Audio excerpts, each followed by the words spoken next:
Tu reçois une promesse, tu dors la nuit comme ça, tu rêves, on t'a volé le sac. Tu te réveilles le matin, l'affaire se brouille. Tout se détériore. À chaque fois que tu rêves, le rêve de destruction, tu te réveilles, la destruction se matérialise. Tu n'arrives pas à avancer. Lorsque tu vas affronter ces batailles, tu te rendras compte que les enfants doivent passer à autre chose. Que Dieu te donne la foi. La deuxième chose dont on parle dans cette écriture, on parle de courir et de frapper. Il dit, je frappe non pas comme battant l'air. C'est-à-dire, je ne suis pas en train de prier en désordre. Frapper, c'est prier. On a la foi, on a la prière. Je bénis ta foi, toi qui es venu prier. Toi qui n'as pas suivi à gauche, à droite, tu t'es dit 14 jours, je ne dois pas rater ça. La prière. Mais l'apôtre Paul dit pas comme battant l'air. Ne sois pas en train de prier en désordre.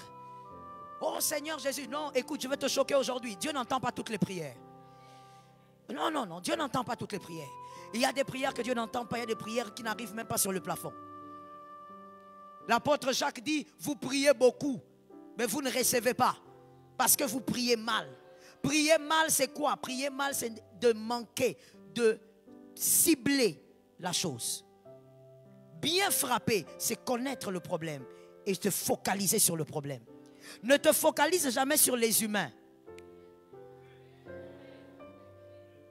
Quelqu'un m'a entendu? Dans ce combat-là, le Seigneur nous a révélé que c'est la sorcière-là de notre famille. Même si c'est vrai, ne te focalise pas sur elle. Pourquoi?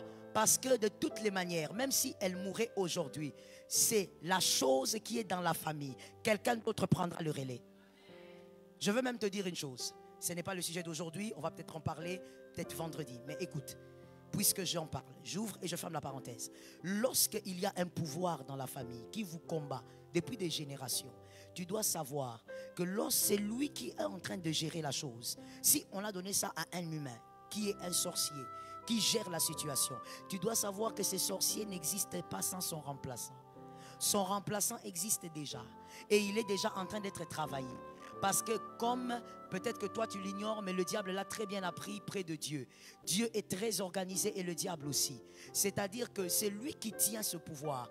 Peut par exemple mourir à tout moment. S'il fait par exemple l'accident, il meurt. Pendant qu'il meurt, la chose qu'il tient va localiser son remplaçant. Et les remplaçants le tiennent automatiquement.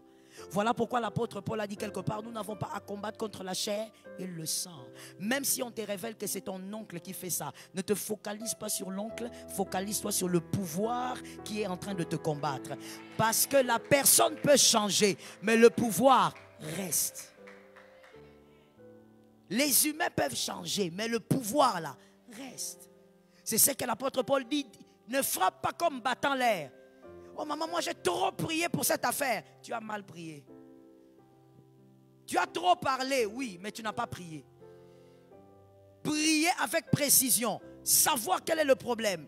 D'où il vient. Et tu te focalises. Est-ce que quelqu'un m'entend bien? Je vais ajouter quelque chose que tu dois écrire. Ne prie jamais avec haine. Parce que la haine, c'est l'arme du diable. Si tu pries avec haine, tu as déjà échoué la bataille. Tu as déjà perdu la bataille. La bataille est déjà un échec. La haine est l'arme du diable. Voilà pourquoi dans la majorité des cas, vous verrez, même quand tu dis Seigneur, dis-moi un peu, parle-moi, qui me fait ça? Dans la majorité des cas, Dieu ne dit pas. Parce que tant que tu vas haïr, même si tu jeûnes à sec pendant 12 jours, tu ne vaincras pas. Parce que tu utilises l'arme. On va montrer quelque chose pratiquement. Il y a un homme qui a amené une veste ici. Oui. Il y a un homme qui a amené une veste ici. S'il vous plaît, donnez-moi votre veste, c'est possible? Si ça ne vous dérange pas, évidemment. Hein? Merci. Vous avez aussi une belle chemise blanche. Voilà l'intérêt d'être propre. Vous avez une belle chemise. Regardez comment ça se passe. Lorsque tu as de la haine, parce qu'on te révèle que tu vois celui qui te fait tout ça, mais c'est la propre petite sœur de ton père. C'est la grande sœur de ta maman. Ah, celle qui m'a élevé. Oui, c'est elle. C'est elle qui a pris ton caleçon, elle a amené ça au fleuve Congo. Elle a mis ça quelque part. Elle ne veut pas que tu te maries. Et même si tu te maries, tu vas faire des avortements. Tu prends la haine, tu mets sur toi. N'est-ce pas? Tu prends la haine, tu mets sur toi. Et tu commences à prier. Ok? Monsieur le propriétaire, venez prendre votre veste. Tu commences à prier. Ok? Toi, tu es en train de... Prenez votre veste. Hein. Venez prendre votre veste. Seigneur. Seigneur Jésus, Seigneur, prenez votre veste, frère. Prends ta veste. Au nom de Jésus. Oh, je refuse. Vous n'arrivez pas à prendre votre veste. Alors, je vais vous aider. Un frère ici courageux où? Viens prendre ta veste. Au nom de Jésus, ces combats-là, je vais les vaincre. Au nom de Jésus, cette bataille, je dois la vaincre. Oh, je déclare, oh, fire, fire. Prends la veste, frère. Fire. Laisse un peu la veste. Les deux restent un peu ici. Un troisième frère. On essaye avec celui-ci. Au nom de Jésus, j'allume le feu sur cette femme qui veut me combattre. Au nom de Jésus, au nom de Jésus. Finalement, il prend ça. Le propriétaire prend la veste. Tu as allumé le feu, mais tu as quelque chose qui n'appartient pas à Dieu. Le propriétaire de la chose, dans ta prière de feu là, va venir chercher sa chose. Ta prière, que quelqu'un d'intelligent monte avec moi comme un aigle. Ta prière, au lieu que ta prière invite la puissance de Dieu, ta prière est une invitation au diable. Le diable s'invite dans ta prière. Donc tu as fait 20 minutes. En tout cas, on a prié fort. J'étais à Mangengenge. Mangengenge, c'est une montagne à Kinshasa. J'étais à Mangengenge, je priais. Non, même les anges savent que tu étais à Mangengenge 20 minutes avec le diable. Parce que pendant que toi tu invoquais, à cause de la haine que tu as dans ton cœur pour cette personne, le diable s'invite. Il prend sa chose et il n'y a aucun ange qui va l'interdire de venir là. Parce que sa chose se trouve avec toi. Ainsi, parmi les stratégies de prière. Merci mon frère, tu tiens. Hein? Tu es persévérant. Que Dieu te donne la victoire. Merci. Parmi les choses qu'il faut éviter de faire, lorsque tu pries, comme l'apôtre Paul a dit, ne pas frapper l'air, évite la haine. Comme on l'a dit tout à l'heure, il faut te connaître. Si tu te connais, tu sais que ton cœur ne va pas supporter. Ne cherche pas à savoir. Derrière mon fils.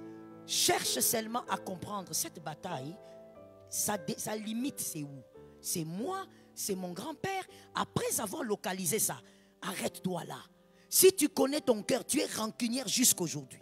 Tu es rancunier jusqu'aujourd'hui. Ne cherche pas des origines. Parce que tu vas prier, tu vas batailler, mais tu échoueras. Ta prière sera une invitation au diable plutôt que ça soit une invitation à la gloire de Dieu. Évite la haine. Est-ce que quelqu'un m'entend? Ainsi, tu n'as pas besoin de tuer l'homme. Prends autorité sur l'esprit. Je veux dire quelque chose. Un aigle doit m'entendre. Tuer l'homme, c'est facile. Pour un enfant de Dieu dans la parole, je ne parle pas de physiquement, dans la parole, tu te lèves, tu dis, ce sorcier-là, s'il ose encore, il va mourir. Si tu as l'autorité d'enfant de Dieu, il peut mourir. Tu as l'autorité. Oui, quand Jésus dit qu'il t'a donné l'autorité, ce n'est pas seulement pour rababa. Tu as l'autorité. Ça, c'est facile. Mais prends domination sur l'esprit générationnel. Là, tu deviens maintenant une vaillante. Tu deviens un vaillant. Prends l'autorité sur l'esprit qui a écrasé tes grands-pères. Est-ce que quelqu'un m'entend bien?